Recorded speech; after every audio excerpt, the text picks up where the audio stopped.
Hi, everyone. Thanks for watching. Hi, Steve. How are you? I am beyond wonderful, Susie. How about you? I told you a little bit before, but I can't get over getting humbled on that trivia show in the movie category right before we're going to talk about movies. Well, maybe you can make up for it. I'll try, but no pressure. I can't promise anything. So excited, even though I have been humbled about movies today, still excited to talk to our guest today. Do you want to give him a little introduction before we bring him out? Yes, I will. Robert W. Sullivan IV is a historian, philosopher, antiquarian, jurist, lay theologian, writer, mystic, radio TV personality, showman, best-selling author, CEO, and lawyer. He's the author of 5 books: The Royal Arch of Enoch, Symbolism 1, 2, and 3, and A Pact with the Devil, the latter a work of fiction. Mr. Sullivan is a Freemason of Amicable-St. John's Lodge number 25 and a 32nd degree of the Scottish Rite, Valley of Baltimore, Orient of Maryland. Welcome, Robert. Thanks for joining us. Welcome, Robert. Thank you, Susie. Thank you for Steve, and thank you for having me on the Paranormal Book Club. It's my pleasure to be here. Well, you have quite a few paranormal books, or paranormal adjacent, I should say. Yeah, absolutely. There's definitely some strange things going on. No question about it. Yeah. And how did you get into symbolism in movies specifically?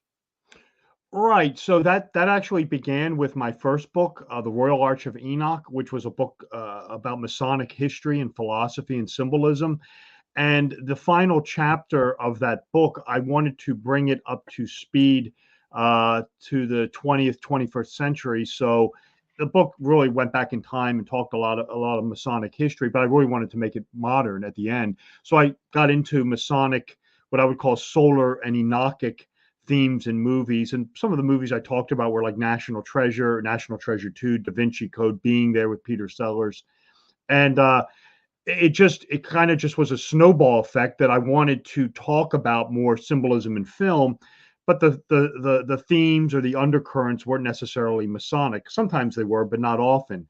And I just kept the ball rolling. And I did Cinema Symbolism 2, Cinema Symbolism, which was kind of like what I would call like an extension of the final chapter almost of the Royal Arch of Enoch, where I just started talking about Gnostic themes in cinema and movies and the Star Wars movies and The Exorcist and things like that. And of course, you can't cover all the movies in one book. So then I did Cinema Symbolism 2, Cinema Symbolism 3.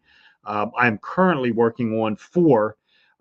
Which is off the chart right now. There's really strange things going on. And then I'm also doing Cinema Symbolism Oz, which I'm going to do all the Wizard of Oz material, because that probably is like the granddaddy of all movies right now.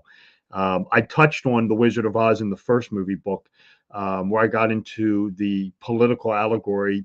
A lot of people know about that, but then I got into a lot of what I would call the Kabbalistic or Gnostic themes going on in that movie.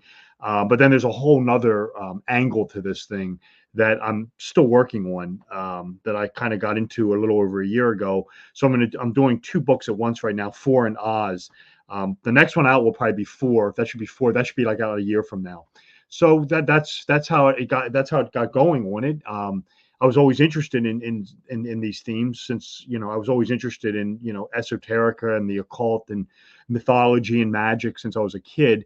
And the books are really a product of interest I've had my entire life. How would you define Gnosticism and Kabbalism? Right. Well, they walk hand in hand because really, if you want to understand Kabbalah, the easiest way to do that is to first understand Gnosticism, which is the Valentinian, the Valentinian thread. There's different threads of it. There's different takes on the Gnostic doctrine. It's essentially a Christian heresy, that it skews what Christianity says to an extent, but the core tenets of it, and there's three fountainheads of Gnosticism. There's Mani, Valentinus, and Basilides. The Valentinus thread is the one that most people see in cinema, and this is the movie that is inevitably confused with or tangled with the Illuminati film. And the Gnostic doctrine, the Gnostic theology, or heresy is probably a better word, is that there is a unknown God out there, and this is a very spiritual God, and this is the God you want to connect with. And he produces, or it produces, these things called aeons, which are emanations of his personality or its personality. One of them tries to know the monad, which is this unknown God, which is unknowable, and this aeon is cast out of this area called the pleroma, which is essentially a Christian, which a Christian would call heaven. And it's cast out. And if this resembles the fall of Lucifer, it should, because it parallels that. This aeon is called Sophia, and it's sort of the divine feminine aspect of the Godhead. Anyway, she's cast out, and she gives birth to this god known as the demiurge, which is a Greek word meaning maintenance man. And the demiurge believes that he is the sole ruler of the universe, and he crafts our reality. But it's a false reality. The world that we live in, according to the Gnostic doctrine, is fake. It's not real. None of it's any good. And the God of this universe is this thing called the demiurge. It's the God of the Old Testament. It's the God of Abraham and Muhammad. And it's basically a dysfunctional deity. And he rules the universe, and he doesn't rule it alone. He rules it with a host of angels and demons known as archons. And their sole purpose is to keep humankind immured in matter, in stasis. So in cinema, this is, of course, movies such as The Truman Show or Fight Club or The Matrix. This is the Gnostic theme, and you'll find this again in The Wizard of Oz. Kabbalah runs parallel with this because, and it's more confusing because in Kabbalah, the Sephirah are the aeons. Those are the emanations of the Godhead. There are some differences. So, for example, in Kabbalah, the supreme being character is both the spiritual God and the creator God. They're separated in Gnosticism. But one of the other things that makes it very confusing is not only are the Sephirah emanations, but they're also what you would call spiritual spheres of purification. So if you want to get to this Godhead, you have to sort of navigate these spheres, and they're almost like spiritual obstacle courses is the best way I can describe it, where in order to return to God, you have to navigate these obstacle courses to get to the Godhead. And again, you'll find this in movies. One of the Sephirah is known as Gevurah, and this is associated with what you would call the wicked female personality or the wicked female archetype.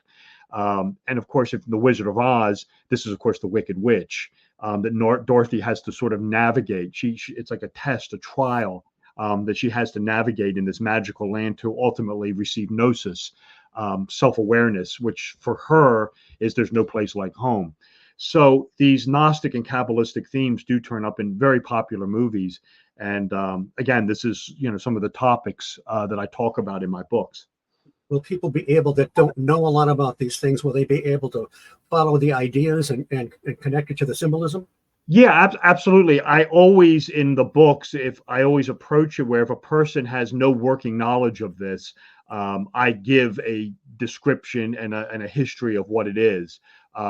So yeah, I mean, if you had no knowledge of Gnosticism or Valentinus or Mani or Basilides, yeah, I always get into like what these guys are, what they stand for, what their theology is or heresy is, and then take it from there and then apply it to the film.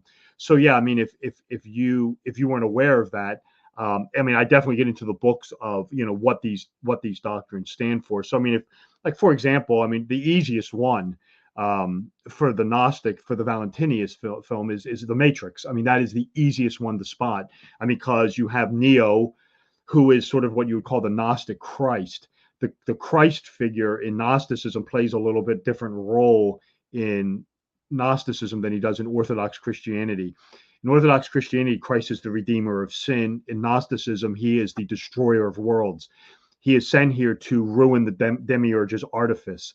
And that's what you have in the Matrix is Neo is the Gnostic Christ who's going to tear the false reality down. And then again, the archons would be the agents. You have the divine feminine aspect, which would be Trinity, which is a great name to give to her. So yeah, I mean, you can, and again, you look at like a movie like The Truman Show, where he's living in the false reality. Anytime you're dealing with a movie that has a false reality in it, and some sort of like hidden puppet master who's controlling this reality, that's the Valentinian thread of Gnosticism. I have one more question. Yes. It's kind of a broad question, but in all of these cases, is the intent there? Are the writers and producers, do they know about Masonry and Gnosticism and all that, and actually create those themes, or is it sometimes a coincidence and they're just storytelling? Yeah, it's a great question, and it's a little combination of both. It depends on the sophistication of the movie maker. A lot of movie makers are very aware of these doctrines, and it is intentional. That's beyond dispute because it's just too overarching. There are instances where I do believe it is by accident or coincidence. I mean, one of the I've talked about this on other shows. The idea of the Gnostic demiurge, the puppet master god, the sort of the tinkerer with the reality.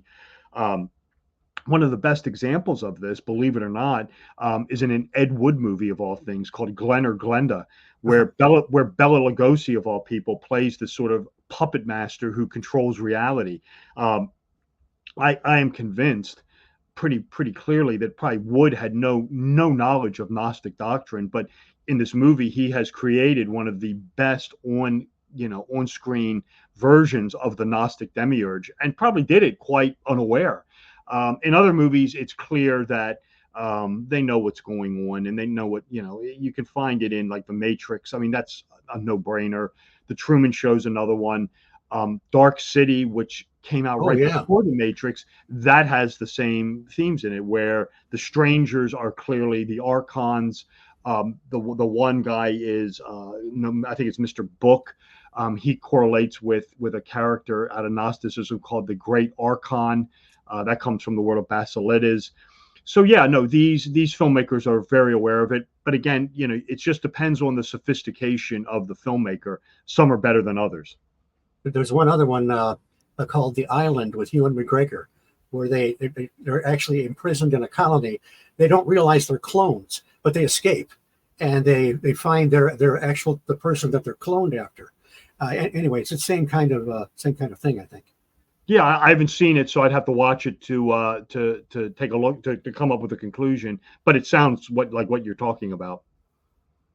Now, one of the things I found interesting, I think it was in the third Symbolism book, you talked about September 11th and some things that you've noticed in movies there, but some of them came out before September 11th happened, correct? Right. So this is something that I started talking about really in the third book. My take on this has changed a little bit since when the third book was published and today. So there is some very crazy things going on with 9/11, where movies are anticipating this or showing you things that are anticipating the 9/11 attack. And this ties into kind of what we were almost talking about before, because the closer you get to the main event, the more the undercurrents turn up in film. I mean, it seems like it was escalating as it became closer. And a lot of the 9/11 references are in Gnostic films. That's another thing that's strange. And I would also point out that I don't know if this was intentional or not, but I don't think it was. I think this was more of a subconscious thing. There was, and I think I know the answer to it, there was at the turn of the millennium, this is when all these Gnostic movies came out, or most of them. I mean, from about 1997 to about 2001, 2002, there was a rash of these Gnostic films came out. And I think it was more of a subconscious thing with the change over the millennium. That's what I believe. I believe 9/11 is tied into that as well. And I did try to account for it. I mean, how this is done. I mean, what mechanism was played, how were all these, 9/11 little references or citations turning up in popular movies. It turns out they actually go farther back in time than even I originally thought. And 9/11 isn't the only incident. There's the movie The China Syndrome, which is about a nuclear reactor melting down. Right. That came out about 2 weeks before 3 Mile Island. So Right. it's not only 9/11, but one of the theories that I put forth was with the 9/11 material was that maybe it was perhaps what you have to be a little familiar with a Swiss psychiatrist named Carl Jung and his theories on the collective unconscious.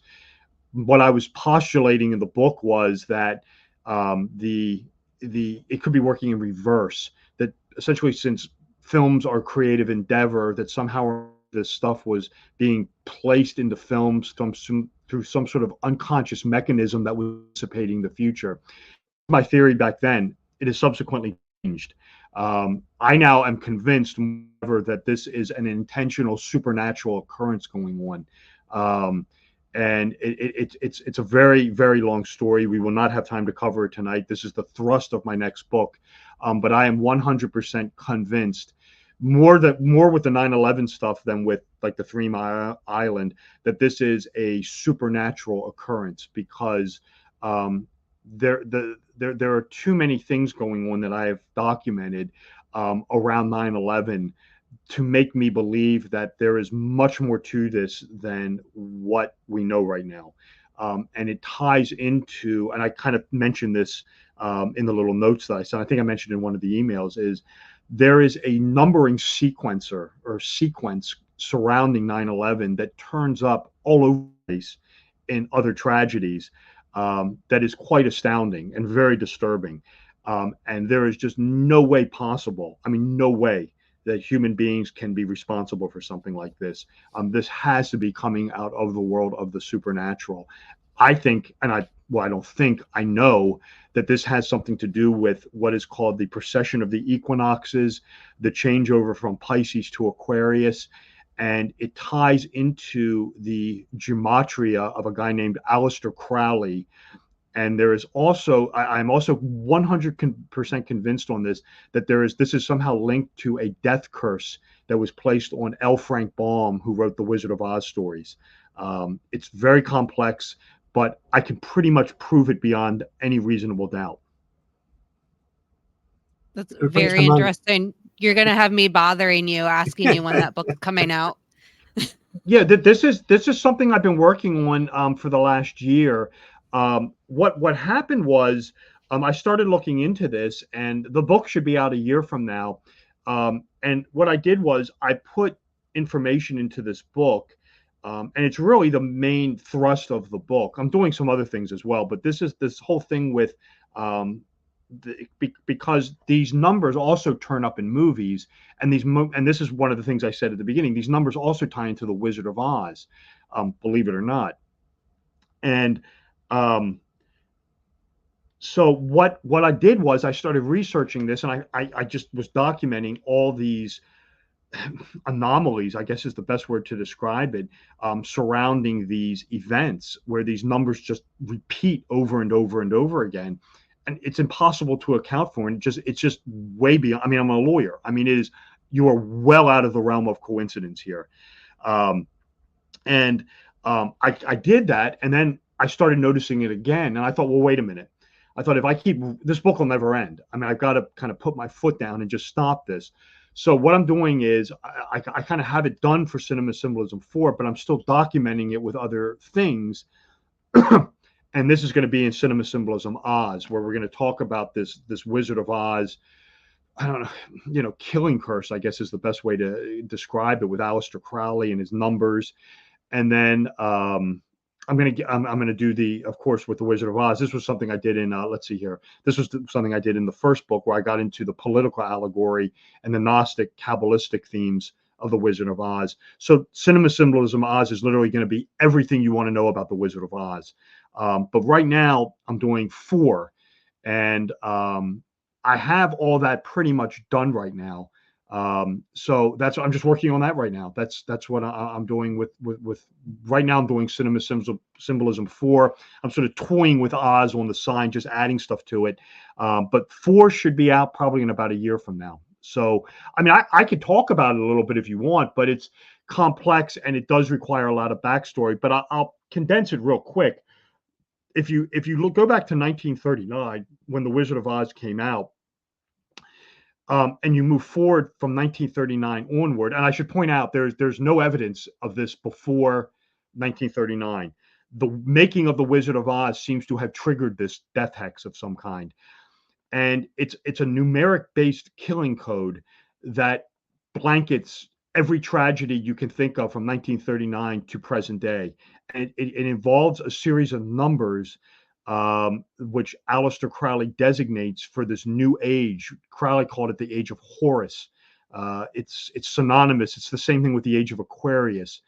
And if you go back in time to 1904, Crowley was allegedly visited by this supernatural entity called Aiwass, who was a prophet or a spokesperson of this new age that was coming. Strangely enough, this has been sort of, when people talk about this has always been looked at as tongue in cheek. This is just Crowley being Crowley. When you go back and look at this now, everything this Crowley was saying and everything this thing was telling him has come to pass. Everything.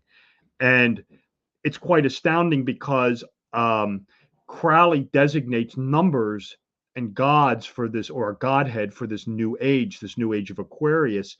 What makes this so peculiar is the numbers he designates in gematria are the same as the Wizard of Oz. They are the identical series of numbers, which leads me to believe, because this is, every time these numbers appear, it's a death sequence. It's someone being killed or killed.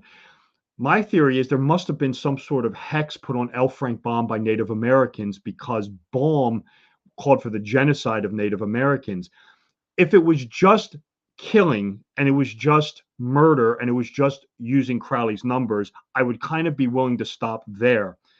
What makes this thing so utterly bizarre and the most macabre thing I've ever looked at in my entire life is when you look at all these tragedies, whether it be the death of Kobe Bryant, the death of Stanley Kubrick, 9/11, the Kennedy assassination, Princess Diana, what have you, always buried in there, in these tragedies, always there will be some little Wizard of Oz illusion going on. And it is the most creepiest thing I've ever seen in my life, whether it be 9/11, Princess Diana, John F. Kennedy. There will always be this little Wizard of Oz illusion hidden in there. And it's like a calling card. And another way you can identify it is by numbers, because the things that are behind this curse are numbered. They're designated by numbers, and they always leave these numbers behind. It's like a thumbprint. And they are all over the place. They are literally all over the place when you look at these things. How do some of the numbers manifest in the film Wizard of Oz? No, it's gematria. It's Okay. it's when you take the words and you apply it to numbers, you get the same numbered code Okay. that comes out. The numbers aren't necessarily in the Wizard of Oz per se, but it ties into that. If you take the Wizard of Oz and apply it to gematria, the number that you come up with is 77. That's its equal. If you go to Crowley's gematria, Crowley says the number for the New Age sun god is 77, and his name is Oz, of all things. And that's a code word for this thing called the Goat of Mendez. And if you are familiar with Eliphas Levi and Freemasonry and people like Albert Pike, you will know what that thing looks like. Crowley specifically says when the sun is out of Pisces and it goes into Aquarius, the new sun god is this thing called Heru Raha. But then he says it turns into this thing called the Goat of Mendez. And he says it turns into it very quick. And he designates a number for it, 77. And he says it's called Oz, O-Z. And when you look at these tragedies, and there's other numbers as well. 42 is another one that turns up. 333 is a number that turns up. It is a killing curse of some kind that is always attacking using these numbers, or causing problems using these numbers. And you can trace it. I mean, and the reason why a lot of people aren't aware of this is because they don't know Crowley's gematria. And if you read his gematria, he redesignates these numbers for this new age, and he has a whole book on it. I mean, this is the one I always keep right by my desk. This is 777 and Other Kabbalistic Writings of Aleister Crowley. In here, he gives an entire roadmap of these numbers, and he tells you specifically what these mean. So, for example, he says in this book, he says, well, the evil number for this new age, the evilest number of them all is the number 7. He said that's the evil number. And he says, I know in the Old Testament and in the New Testament, that's the divine number. Creation, 7 days, yada, yada, yada. He said, according to AWAS, this thing I talked to, this is now the evil number. So, like, for example, if you go back to when The Wizard of Oz was released, it was released on August 25th, 1939. 7 days later, World War II started. So, again, you can just trace all these things using these Crowleyan numbers. It's very disturbing, and it's very, very interesting. Yeah, and you talk about numbers quite a bit. I know that you had mentioned the vault number in the Sorcerer's Stone, 713. Can you tell us a little bit about the significance of that? Right, sure. That has nothing to do with this, but I can. What makes that so peculiar is this is in the Harry Potter stories, and if you look at the Albus Dumbledore character, Dumbledore is modeled after a mythological god coming out of Hellenistic Egypt called Hermes Trismegistus. I know it's a bit of a tongue twister. And if you know Freemasonry, and especially the high degree versions of it or the iterations of it, Hermes Trismegistus, well, it's an Egyptian god of magic and sorcery and astrology. And in Masonic lore, again, you have to know a little bit of Masonic lore about this. I'll make a long story short. You have to go back. This has to do with the high degrees of Freemasonry. So Enoch, the biblical patriarch who never dies, gets word from his visitation in the afterlife that the flood of Noah is going to come and destroy humankind. Enoch decides to trick the demiurge, and he takes all of earthly wisdom, the knowledge of reading and writing and mathematics, and he inscribes it on 2 pillars and buries it in a subterranean vault.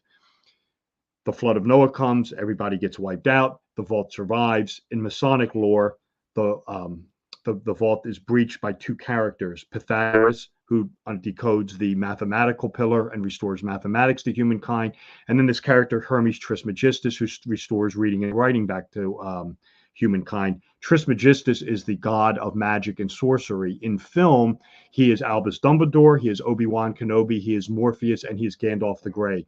You should notice they all look pretty much alike. It's the old Greybeard figure who knows everything. Interestingly, this entire sequence that I talked about, this discovery of the lost vault, the pillars of Enoch, or Hermes, sometimes they're called, this is documented in the Masonic high degrees. And what is so strange about this is, and this is going back to what you just asked me, is it's the ritual. It's in the, this is the Royal Arch ritual, by the way. This is what I wrote my first book about. But in the York Rite, this is the 7th degree, and in the Scottish Rite, it's the 13th degree. And lo and behold, in what's Albus Dumbledore's vault number? I mean, the subterranean vault at Gringotts. I mean, it's 713. That is a clear allusion to Freemasonry and to this Royal Arch high degree ceremonial, which documents the recovery of this lost wisdom. And again, what's funny about it is, or not funny, but what really makes it interesting in sync is that Dumbledore is the Hermes Trismegistus archetype, and in Masonic lore and legend, it's Hermes Trismegistus who discovers the subterranean vault and restores, English, whatever it would be, reading and writing back to humankind. So very interesting there. I mean, to find very detailed occult Masonic lore turning up in Harry Potter. Very interesting indeed. Yeah, there seems to be a lot of Egyptian symbolism in movies and also Freemasonry. Do you think that the Egyptian symbolism has, a lot to do with Masonry, or is it just, our fascination with ancient Egypt? Well, again, it would be, and this is what I talk about all the time, and I harp in the books over and over again, is it just depends on the context of how it's presented, because when it comes to these undercurrents and these themes and the symbolism or the iconography, it all just depends on the context it's presented. It can mean one thing in one movie, but mean something completely else in another movie, or mean nothing at all. It just depends on the context of how it's presented, the surrounding circumstances of how the material is presented. So, yeah, I mean, it could just be, like you look at a movie like The Mummy, which is interesting, which does have some stuff going on in it. I'm talking about the 1932 one with Boris Karloff, which is essentially a remake of Dracula with Lugosi. It's just Egyptian iconography, just because it's set in Egypt. If you move forward to something like, oh, I don't know, The Man Who Would Be King, or Stargate. Probably not so. Let's see. There's probably not so much Egyptian in The Man Who Would Be King. Probably I'm more looking at Stargate. There is Egyptian symbolism, but it definitely has a Masonic hook to it, or a Masonic flair to it. So again, it just depends on how it's presented. It's and this is something I talk about all over the place in the book, and that I'm very careful with. And at least I think I'm, one of the things I'm most proud of is that when I talk about this stuff, I really do make a concerted effort to present it in the context, the correct context it turns up in, because like a number, for example, could have one meaning in one movie, but then you put it in another movie and it means something completely different. There's always more than one interpretation. There's more than one meaning. So that has to always be borne in mind when doing these analyses. Yeah, like 713 in a vault might have different meaning if it wasn't an old wise gray bearded magician finding it, right? Right. I don't know of any other movie that features the number 713 in it like that. I'd have to go look. The number I was thinking of is, like, for example, the number 88, which is, of course, that has a distinct solar reference in Back to the Future with 88 miles an hour. And that ties that entire first movie is Egyptian. We talk about Egyptian. That whole entire first movie is Egyptian lore, where Doc Brown is the Hermes character, Marty is the Horus character, Lorraine is Isis, George is Osiris, who is of course murdered and resurrected from the grave, and Biff Tannen is a play on the name Typhon, who is of course the arch enemy of Horus. And 88 miles an hour, of course, Horus is the sun god. The chariot, or the DeLorean, is of course the sun chariot. We think of Apollo or something like that comparatively, and of course it can't activate until 88 miles an hour. And remember, the lightning strikes the clock tower at 10:04, right? 10:04 is October 4th. It's not only a time, but it's a date. And on October 4th means there's 88 days left to the solar calendar. So in Back to the Future, this has a decidedly solar flair to it. But then you go forward to something like The Exorcist, where she's always talking about 88 doctors. This is an invocation of Jesus Christ because of Greek gematria. 888 is Jesus's number. So again, it's just the context of how it's presented. It can have more than one meaning. Again, it just has to be, the context has to be dissected or identified, and then you can dissect. I'm trying to find remember in Twin Peaks, Agent Dale Cooper there was a certain number to his room. Okay, it's 315. I can't remember if that had any specific meaning in it, but I took on Twin Peaks in, let's see, that was in part 3. I don't know, was it in part 2 or 3? In part 2, it was 3. I took on Twin Peaks. That's interesting because Lynch is pretty heavy lifting. And anytime you're doing with a TV show, I think watching the Twin Peaks pretty much consumed the summer of 2020, I think it was. I bought all the episodes. I have them all here, and I have the movie Fire Walk with me, and then I saw the other episodes. That's interesting because his stuff he's very occult laden. I mean, that whole Twin Peaks comes out of the world of Blavatsky, Crowley, that whole thing with the Brotherhood, whatever it is, the Dweller on the Threshold, the White Brotherhood.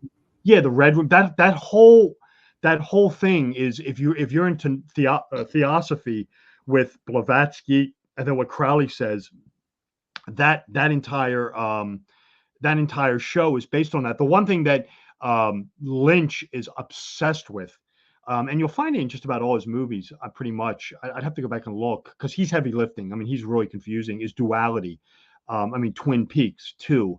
And there was the same actress played Laura Palmer, and then she played someone else. I mean, Mulholland Drive. It's the same.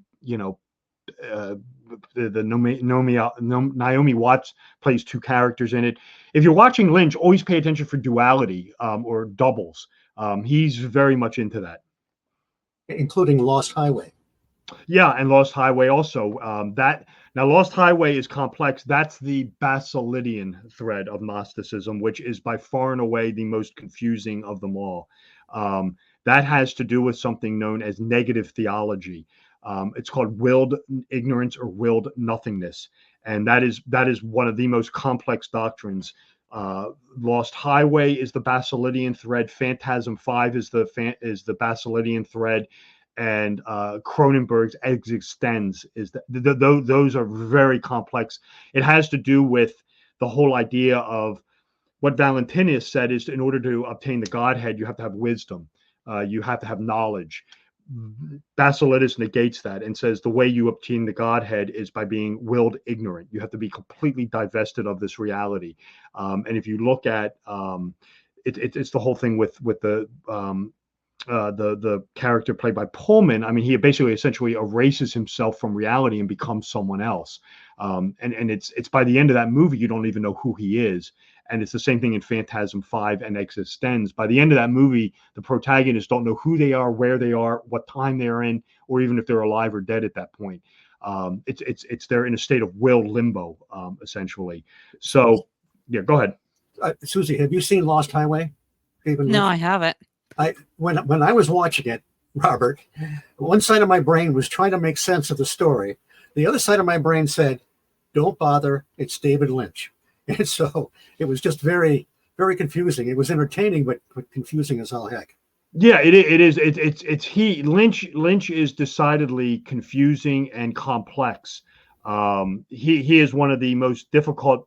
I mean, of all the directors, if you ask me, one is the hardest one to decode. It's Lynch, because it reaches a point with him where it's beyond decoding. It's just so utterly confusing.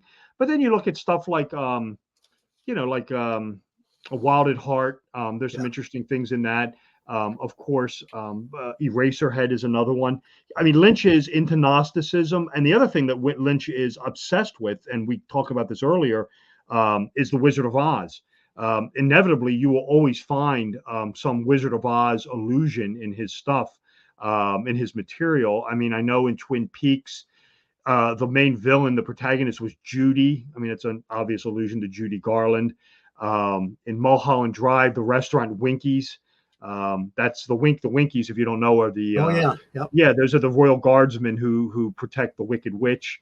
And then, of course, in Wild at Heart, the mother, who I can't remember the actress, she's the Wicked Witch. I mean, at one point she actually dresses up like her.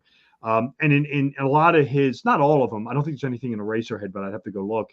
In a lot of Lynch's material, you will find a Wizard of Oz allusion in there in some point in time. So it's running through my brain right now. Yesterday, I was talking to someone about The Shining and how the room number in the book with the woman in the bathtub was changed for the movie. Yes. The only reason I can think of that being is Kubrick did it for some reason, unbeknownst to me. Do you have any opinions on that room number? Kubrick filmed the moon landing footage, and that is well established right now. It is without question that Stanley Kubrick was hired by NASA to film the moon landing footage.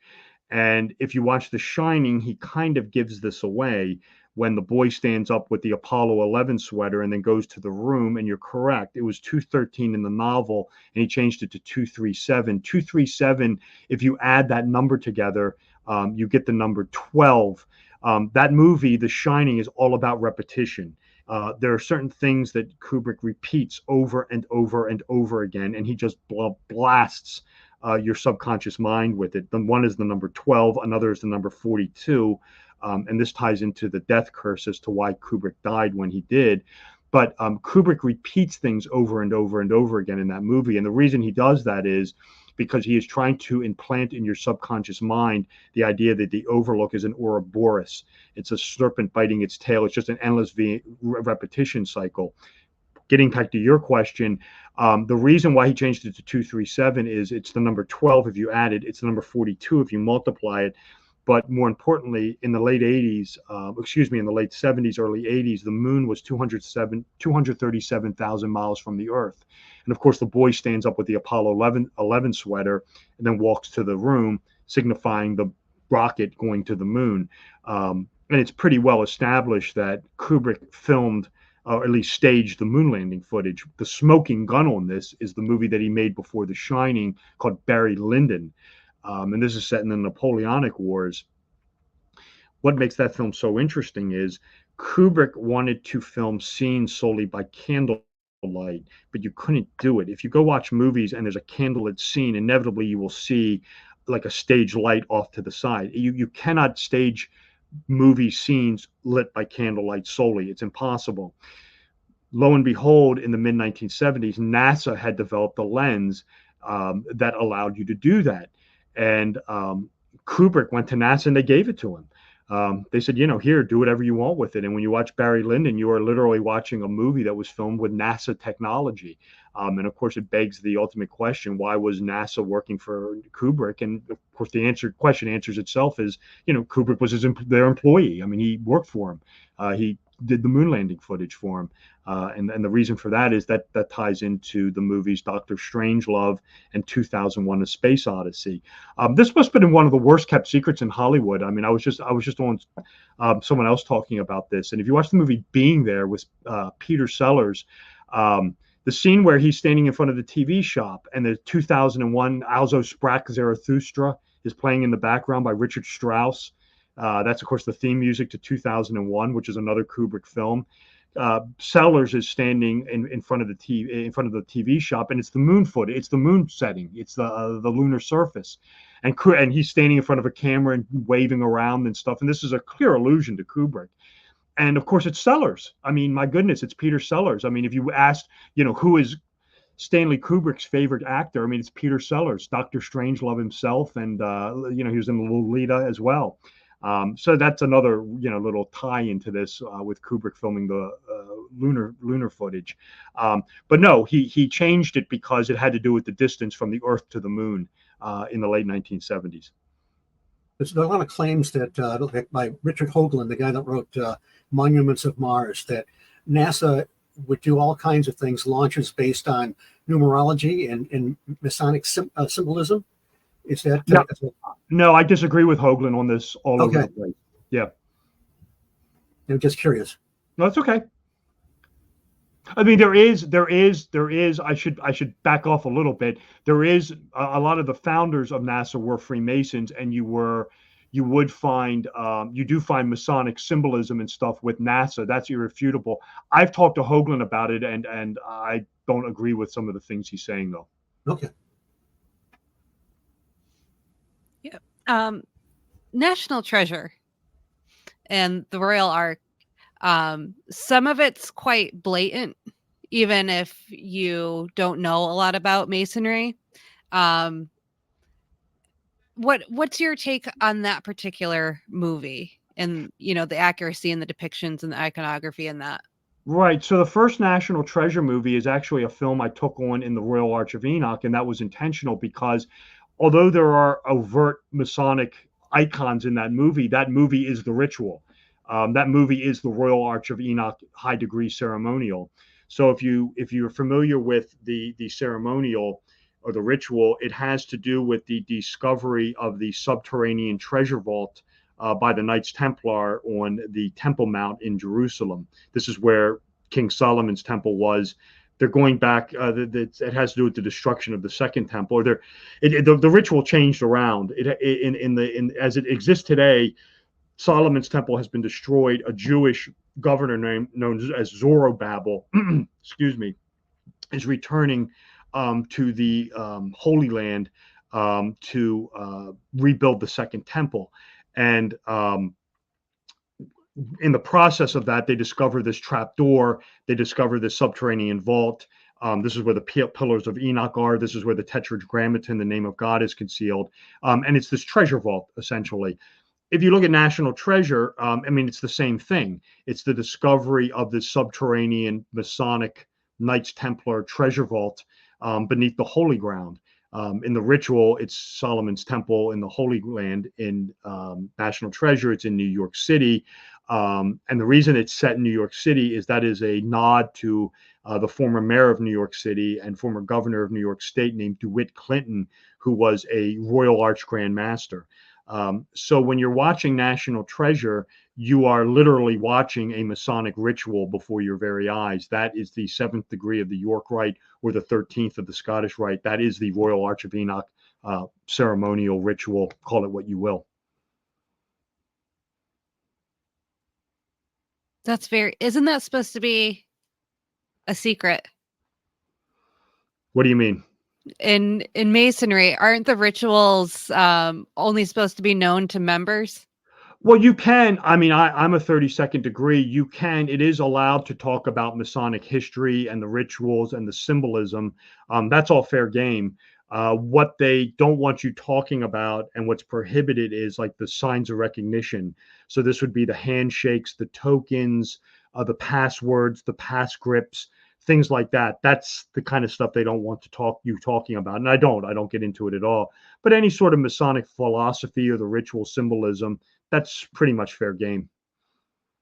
So there's no secret, like hidden Easter eggs in any movies that they wouldn't want out there. Everything that you're going to find is, stuff that is free to talk about.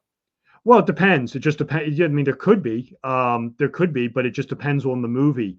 There are Easter eggs in a lot of movies. I mean, some are more. I mean, some you could call an Easter egg, some you could call more of an occult undercurrent or something like that. But again, it would just depend on what it was I was looking at.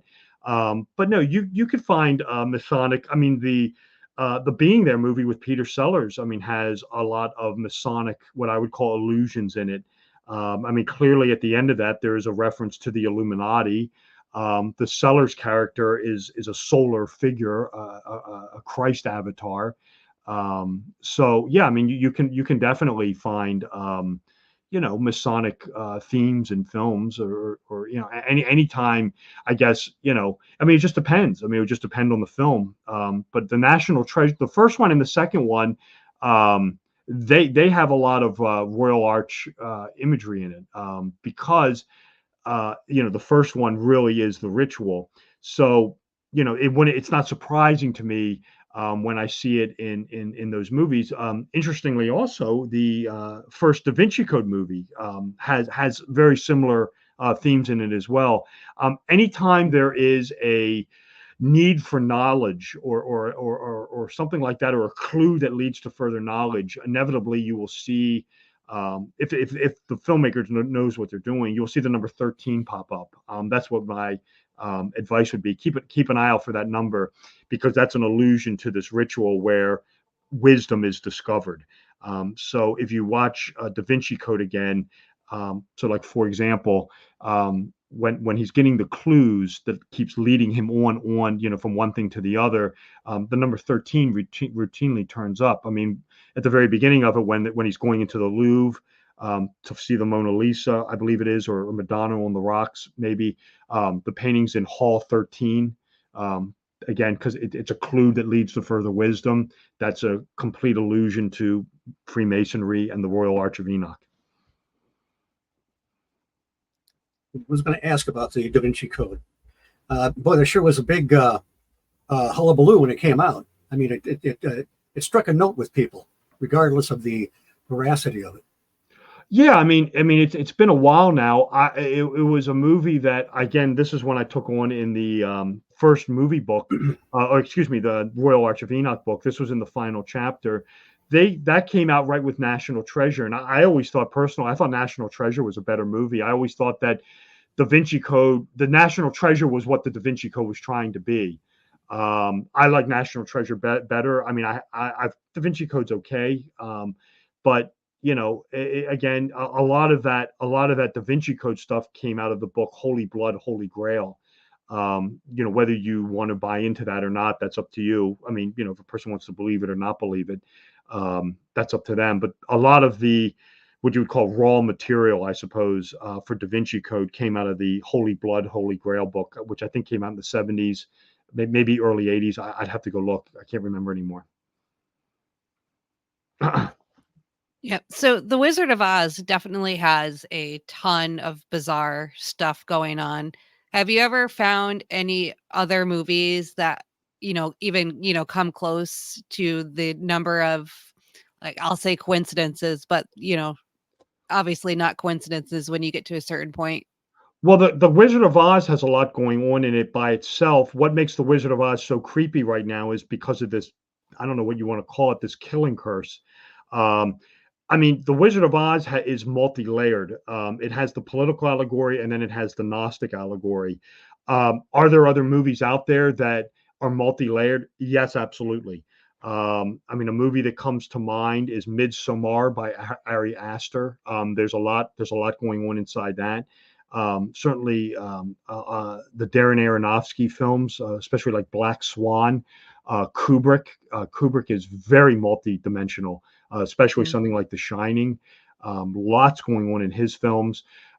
So the Wizard of Oz to me is in like a realm of its own right now because of this numeric based code or numeric killing sequence going on that is very unique to it. In fact, I don't know of nothing else that even comes close to that. So the Wizard of Oz right now is in like a world of its own. But yes, I mean, if there are movies that are multi-layered that have more than one layer to them. Midsommar would be one that just jumps into my head. But yeah, I mean, there, even like The Exorcist by Friedkin, there's a lot going on in that as well. Again, a lot of it hinges on the sophistication of the filmmaker. The more sophisticated, the more knowledgeable, the more you're going to find this stuff. So yeah. I mean, Wizard of Oz aside, are there movies that are just as complex? Yes. Carl Jung used the term black swan, is that right, to represent a surprising event? Do I have that I don't know. correct? I don't know if Jung used it. I don't really get into any of that. I was just Okay. talking about the movie with Darren Aronofsky. Right. Okay. Yeah. So in The Exorcist, I mean, there's obvious religious iconography. What else in that movie that people might miss that you would want to point out? Right. Well, the one thing that I would definitely point out is the religious iconography is decidedly pagan, and it's what's known as Neoplatonism. All the Christian allegory in that thing is pagan, and there's a reason for that because Christianity, of course, is paganism, just with new names applied to it. Christ is Horus, and the Virgin Mary is Isis, and what have you. So, for example, I mean, when you meet the Jesuits at the beginning, it's in the hot desert, the sun. Jesus, of course, personifies the sun. Look at the Jesuit seal, it's the sun. By the end of the movie, it's bitter cold, it's darkness, it's wintertime. The whole movie is about the movement of the sun.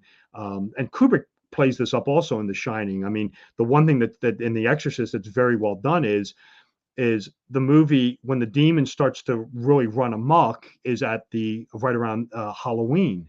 And why at Halloween? Because that's the midway point between the autumn equinox and the winter solstice. That's when the sun, the light, Jesus, begins to weaken substantially. Hence, the demons come out to play. And that's why in The Exorcist, when she's walking home, Friedkin doesn't put up October 31st. He puts the little trick-or-treaters running by. That is a subconscious mnemonic, a very powerful one, to let the subconscious mind know Jesus is dead, the sun is weakening, hence the demons are going to come out to play. Kubrick pulls this a precise trick years later in The Shining when the Torrances arrive at the Overlook. If you remember when Ullman is talking to the Torrances, he says that the hours, the operating months for the Overlook, I think are May to October 30th. Interestingly enough, which is my birthday. But then, so when the Torrances arrive at the Overlook, it's Halloween. Obviously, they're closing down, everybody's leaving. What does that mean? That means winter's on its way, darkness is ruling, the sun is dead, daylight is shorter, light is weak, hence the demons come out to play, the evil ghosts come out to play, which is exactly what happens. So that whole those movies are essentially using these solar pagan motifs to convey a sort of what you would call almost a Christian theme to them. Very well done. I very much like both those movies. But yeah, I mean, it's very, very, very well done by Friedkin and Kubrick for those two, and you'll find it in other movies as well. Yeah, interesting. I think those were all. There was one other movie I did have on my list to ask you about, actually, and I think it's also on the same like solar theme. The Yes. Lion King. Right. Well, that's another one because that's a retelling again of the Osirian cycle, where clearly the father lion, I can't remember the names anymore. Simba's the other one. I can't. Mustafa, maybe that's it. He's the Osiris figure. And then the one is obviously the Horus figure. Scar is obviously meant to be Set. But the one thing that's really unique in that, and that this is the tip off for this, again, is the solar allegory, is when is the elephant graveyard. If you're familiar with the daily motion of the sun, I mean, the sun rises in the east, it's at midday in the south, and then it sets in the west. What's the one station the sun never can enter? The north. The sun is never in the north. And of course, the Lion King is, of course, a reference to Leo the lion, which is the sole house of the sun. Leo is ruled by the sun. If you remember in the Lion King with the elephant graveyard, where was the elephant graveyard? It was in the north. And that was the thing that was off limits. You can't go in there, and that's why, because the sun can never exist in the north. It's always in the east, west, or south. So again, that's a little tip off by the filmmakers that, hey, this is a solar mythology. This is a solar allegory, which is the Lion King. And also, I should point out, it's a good movie. I mean, God, that movie's hard to believe. It's now, 30 years old. Just wrap up on this. That movie is also a retelling of Hamlet by Shakespeare, of course. Mm-hmm. Yep, that one I've heard before, but the solar allegories are interesting too. And the Chronicles of Narnia follows the same thing with Aslan the Noble Lion. Yeah, absolutely. That's same thing. Absolutely. Yep. Yep. Excellent. So we're running close to time. Can you tell everyone if they want to read your books, where they can get them, and Sure. where they can keep up on you? Yeah, absolutely. So all my books are available on ebook or print edition. They're available on all the major online retailers, Amazon, Barnes and Noble, Books a Million. If you want to find me and you want to learn more about me, go to my website. My website is my name. My name is Robert W. Sullivan IV. 2 months ago, I had to change my web domain for billing purposes. So it is right now www.robertwsullivan, and it's the number 4.com, robertwsullivan4.com. I had to change it. Like I said, it was something else. For billing purposes, I'm not going to bore the listeners. I had to change it back in April. So it's Robert W. Sullivan and then 4, that's the number 4.com. Go there. There's information about me, updates, my biography, links to purchase the books. I have a blog there that's routinely updated. When this video is stationed on YouTube, I will put it up there. And just go there. Just find out about me, robertwsullivan4.com. Awesome. And I will put that in the show notes so everyone has that. And I will be keeping up because I want to read that Wizard of Oz book real bad. Oh, absolutely. Yeah, the Wizard of Oz stuff is off the chart. Well, thank you, Robert, for a fascinating hour. Well, thank you, Steve. Thank you, Susie, for having me on. It was my pleasure to be here. And definitely we'll do this all again when the next book comes out. Sounds good. Definitely. Thank you so much. Okay. Thank you very much. Have a good night. Have a good night.